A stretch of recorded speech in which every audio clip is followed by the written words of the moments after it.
Hi everyone, welcome to Mobile App Portfolio 1. My name is Benjamin Venergon and I'll be your professor for this class. I'm really excited to do this semester with you guys and cover the projects and assignments we're going to be doing. This is going to be an introductory video to the course about who I am as a teacher and a programmer and a little bit about the Blackboard Shell, how to use it, what to expect each week, and where you can find helpful things.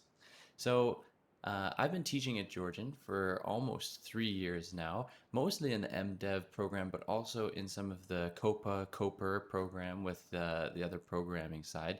I teach C++, I teach the mobile app portfolio courses. I've taught APIs and frameworks, and I've taught mobile web applications. Um, I'm really looking forward to working with you guys next semester in Mobile App Portfolio 2 and mobile web applications. And this course is going to kind of be a framework or groundwork towards some of the stuff that we're going to cover in the next 8 months together as a class. So a little bit about me. I was a student at Georgian actually. Almost 10 years ago, and I did the COPR course, the 3-year program, and then I transferred my credits after I graduated to a university in Ireland, down in the south, and I completed my Bachelor of Science with honors in software systems development, where I did a dissertation, presented it to Sun Life Financial, and built an entire working system and software development system. It was a really cool experience, and we're going to kind of do a basic version of it in this course together over these 8 months in semester 1 and semester 2. So it's going to be really fun. I'll show you examples of my work from that. I really enjoyed it. I learned so much from my time there, and I'm hoping you guys really enjoy and learn a lot from this as well. So after that in Ireland, I came home back to Canada and I started working for a company in Toronto, doing mostly SQL and database work. But I worked as part of a small team of 10 people in a Scrum or Agile environment where we would do 2-week sprints, daily stand-up meetings, and we would meet with our Scrum Master, Scrum Leader, and review stuff from the client and bugs that needed to be fixed. And it was a really fast-paced environment. We worked on multi-million-dollar projects for companies like TJX, Winners, Marshalls, Bed Bath & Beyond, if you've ever heard of any of those companies. We did internal merchandise financial planning apps for their employees, and there was some really complex stuff going on.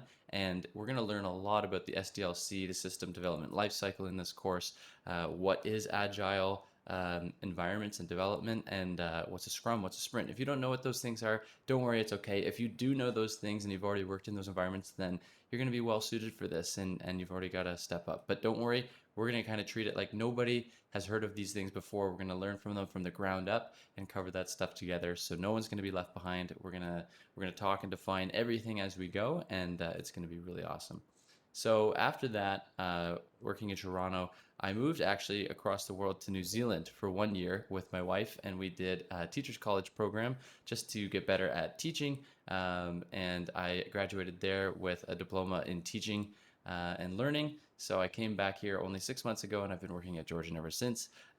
So I kind of melded together my 2 degrees of software development and teaching and learning, two things that I both love, really passionate about them. I want to help you guys as much as possible. And yeah, so that's a bit about me. Some of my hobbies that I like to do. I love fishing. I get out there as much as I can. I love being out in the nature. And catching a fish. It's really fun.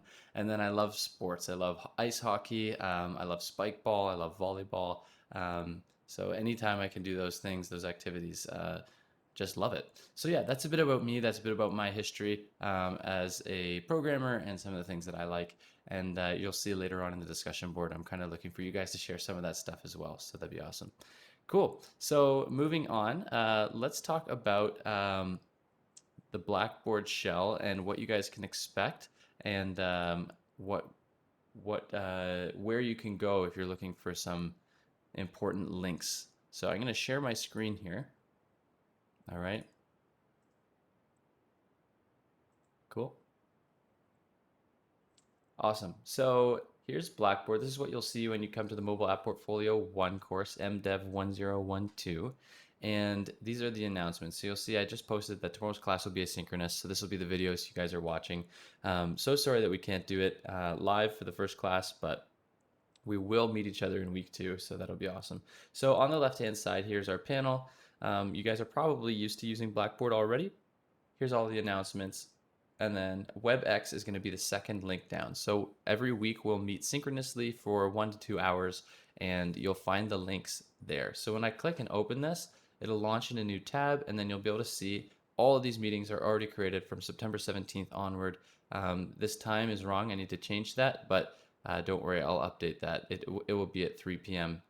Okay, so that's where you can find all our future meetings. Okay, coming down here in course information is where you can find all the stuff you need to know about this course. So the syllabus, the course outline, information about your the professor, the faculty information. So my full name, my email address if you ever need to get a hold of me.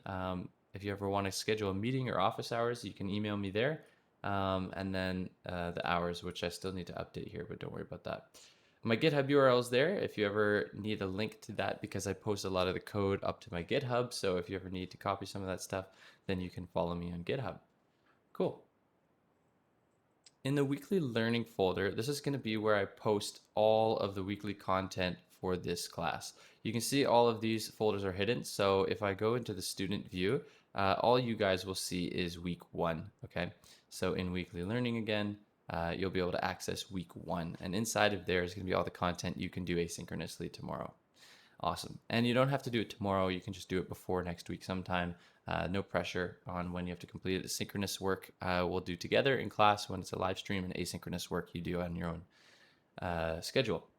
So under that, there's tools. So you can access, any of the tools that you need. So my grades, my report, the BB WebEx, you can get to the WebEx link through here. If you want to get to announcements, etc. If you want to send an email, then you can do it through here. But usually it's just easier to do those things from the other links. My grades, so if you want to look at your grades through this course, you can see through some of the assignments and stuff. This is where you'll see your marks and the weighted total of your grade. And then student help and support, that'll just bring a new tab open with some support for Blackboard help for students. The rest of these assignments will be a helpful link for you guys. So this is going to be where all the assignments are posted. You can see them right now, but I will probably hide these until I actually introduce them. But there will be 5 assignments and 2 projects in this course. So cool. So coming back to weekly learning, if we go inside of here, I just want you guys to take a second, and I want you to take a look at the introductions discussion board. So if we click this here, because we can't meet live this week, I want you guys to create a thread in the discussion board and just tell us a little bit about yourself. You can say your name, where you're from, some history in your programming. So, some teams that you've been, or some companies that you've been able to work for or do some experiences with. If you haven't worked for anyone, but you've done some programming on your own, just for fun, for video games or whatever on the side for mobile apps, just, say whatever your current programming level is. It gives me a bit of an idea of where you guys stand, what your knowledge is, if you know what SDLC is, if you know what agile programming or agile methodology is, working in a team, a scrum team, or doing sprints. Let me know if you guys know that stuff. What's your experience in programming? What's your history? What's your knowledge? And then on top of that, just add some hobbies just for fun so I can get to know some of you guys. I know some people are super into music. Some people are into sports and outdoors. Some people just love programming and that's their hobby. So that's cool. So, get to know each other in this discussion board. Read some of the other posts, introduce yourselves, or respond to their post. I think this is a really cool way for us to meet each other virtually and just share a bit. I know not everyone's comfortable taking the microphone and talking in the very first week, so I thought I would try this and just see how it works. But then next week we can introduce ourselves, and we'll already have a bit of foundation based on this discussion board that we can talk about with some people. So yeah, if you wanted to know a bit about my background and stuff, then you're going to be watching this video and then make a post in this discussion board. Awesome. Okay, so that's all I wanted to cover in this first video. I'm super excited to meet you guys, and I will talk about the course outline, learning outcomes, and the syllabus in video 2. Thanks.